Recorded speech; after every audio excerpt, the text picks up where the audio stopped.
Hi there, and welcome to another edition of Quarantine Review. On this episode, we'll be covering Ryan Murphy's newest creation, Ratched, which can be found on Netflix.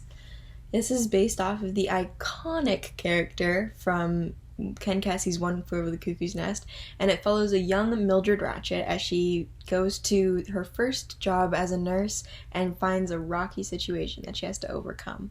This is a very bingeable series. It only has 8 episodes, but each episode has so many twists and turns and new discoveries that it's really hard to put down after you started it. I avidly watch Ryan Murphy's other creation, American Horror Story, and though every season is different, they all have a similar look to them and feel. They're all very serious, somber, with a darker color palette and more contrast. Whereas with Ratched, though it is serious and somber, has this really bright and vibrant, super saturated, colorful color palette, which was super jarring at first because I was surprised that such a heavy subject material would become coupled with this beautiful, super vibrant, lots of color look. But I don't think it takes away from the overall story. If anything, I think it adds to the story because it gives you this beautiful color and then it's like, oh, but also mental health. And so it's kind of like an interesting contrast. But to look at the differences between Murphy's American Horror Story and Murphy's Ratched, it's interesting to see that they chose to go with this bright color palette as opposed to sticking to the classic dark, moody, dramatic look.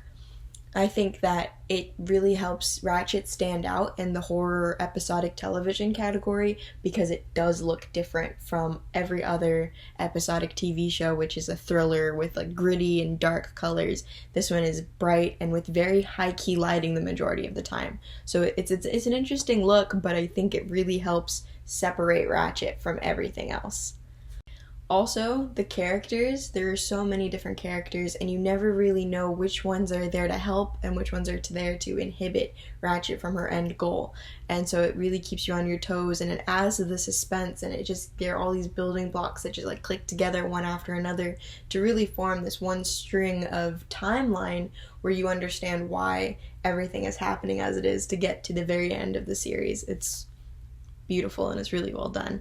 I'm really glad that they chose to take Ratched and not just keep her as a static character from Ken Kesey's novel and the film, but also make her have this really dramatic backstory that gives her a reason as to why she is the way she is in Cuckoo's Nest. So all in all, I'm gonna give it, a solid 8 out of 10. I think there are a couple things that could be changed, but I really would recommend watching it.